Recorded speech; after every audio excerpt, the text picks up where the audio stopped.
बहुत सारे लोग कर रहे हैं पॉलिटिक्स, कई सारी महिलाएं हैं भी ऑलरेडी, तो वाई अस? तो उस रेज का रियलाइजेशन कि हम पिछड़े हैं, हम सेकेंडरी हैं, हमारे पास सच में कुछ नहीं है, हमको धुतकारा गया है, हमको फेंका गया है, मारा गया है, काटा गया है, या कुछ भी नहीं किया गया, तो कम से कम चुप रहने को हमेशा कहा। और ये काटने का हथियार कौन सा है? पेट्रियार्की, नफरत, हिंसा। इसमें शर्म का क्या रोल है? शर्म is also a part of patriarchy, जहाँ पर हमें ट्रेनिंग दी गई है। How does it work? ये कैसे काम करता है? अगर किसी को ताकत देनी है तो किसी से ताकत छीननी पड़ेगी, और ताकत छीनने के लिए आपको कुछ सिखाना पड़ेगा। तो शर्म वो एक एलिमेंट है जो महिलाओं को, औरतों को सिखाया गया है इस बात के लिए कि तुम्हें ताकत क्यों प्रैक्टिस नहीं करनी है, क्योंकि तुम्हारा गहना तो शर्म है। और उस शर्म की वजह से आते हुए भी, जानते हुए भी, समझते हुए भी हमें लगता है ये हम कर नहीं सकते। मान लीजिए आप राजनीति में सफल हो गए और आप जो आपको राजनीति में चाहिए था हो गया, आप पावर स्ट्रक्चर में आ गई, शर्म गायब हो जाएगी? नहीं, शर्म गायब हो जाएगी। तो ट्रैप तो शर्म है कि जब हम अपने आप को मान लेंगे कि हम एकदम बराबर हैं, तब जब मैं मगर समाज तो नहीं मानेगा ना। समाज नहीं मानेगा, धीरे धीरे समाज मानता है, और धीरे धीरे उनके बीच में जाना, उठना, बैठना, उनसे बात करना, चीत करना, उनके दुख सुनने शामिल होना, उनको एक बहुत बड़ा संगठन बनाना। उस संगठन का नाम हमने रखा महिला शक्ति संगठन। आज धीरे धीरे भाई भी उसमें आ रहे हैं, उनको लगता है कि नहीं ये काम हो रहा है, तो इस तरह से तोड़ेंगे। आज पॉलिटिक्स में मेन लड़ाई किस बात की?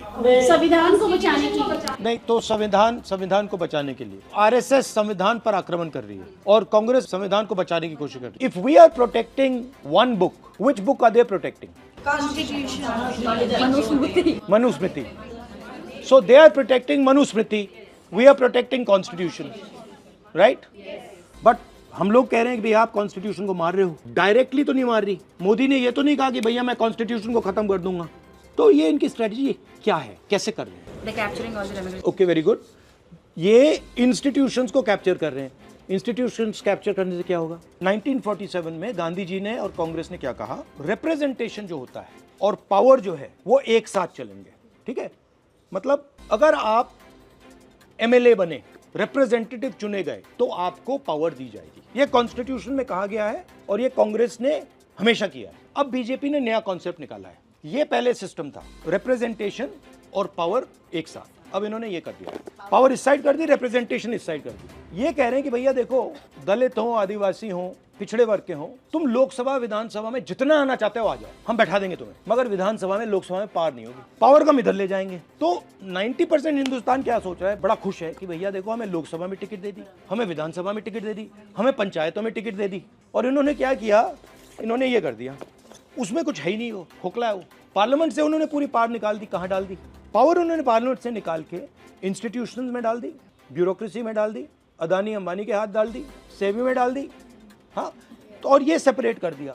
अब 90% इंडिया इसके लिए लड़ रहा है। उनको समझ नहीं आ रहा कि भैया यहाँ कुछ है ही नहीं। लोकसभा में जो एमपीज हैं, मैं उनसे बात करता हूँ, बीजेपी के एमपीज से, दलित, ओबीसी, आदिवासी एमपी से, मैं उनसे कहता हूँ भैया आप आ गए, मगर आपको कुछ मिला? कहते राहुल जी यहाँ पे तो हमारी बात नहीं सुनते, बैठा रखा है। कास्ट सेंसस का क्या लॉजिक है? अब कास्ट सेंसस से हम क्या करेंगे? हम पूरे देश को दिखा देंगे भैया इसमें कोई पार है ही नहीं, पार यहाँ है। और फिर 90% को पता लगेगा कि यार ये तो हमारा बेवकूफ बना दिया, इसमें तो पार है ही नहीं, पार उधर है, चलो उधर चलो। आपने मुझे पहले कहा कि देखिए हम पावर में पार्टिसिपेट करना चाहते, और आपने मुझे कहा कि देखिए हम रिप्रेजेंटेशन के थ्रू पावर में पार्टिसिपेट करना चाहते हैं। और मैं आपसे कह रहा हूं कि जितनी रिप्रेजेंटेशन लेनी है ले लो। कुछ नहीं मिलेगा। मैं मतलब लोकसभा में एमपी बैठा हूं, मतलब जब वो माइक ऑफ करना चाहते हैं ऑफ कर देते हैं, राइट? ये हिंदुस्तान की हिस्ट्री में पहली बार हुआ है। 1947 के बाद ये पहली बार हुआ है। 90% को हटा दिया, ब्यूरोक्रेसी में तो आपको हटा दिया, कॉर्पोरेट इंडिया में कोई नहीं है, जुडिशरी में कोई नहीं है, पावर सिस्टम में 9%, 10% लोग चला रहे हैं, और 90% को इन्होंने कहा भैया तुम जाके रिप्रेजेंटेशन करो, और उसमें कुछ है ही नहीं। तो फिर पावर मिलेगा कैसे? कांग्रेस पार्टी का क्या लक्ष्य है? 50% रिजर्वेशन, जाति जनगणना, पब्लिक सेक्टर।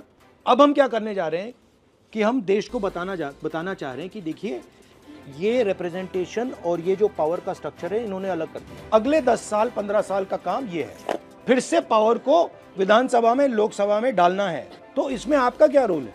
आपका रोल है कि क्लैरिटी से आप बोलें कि लड़ाई मनुस्मृति और संविधान के बीच में है, लड़ाई पावर और रिप्रेजेंटेशन को जोड़ने की है।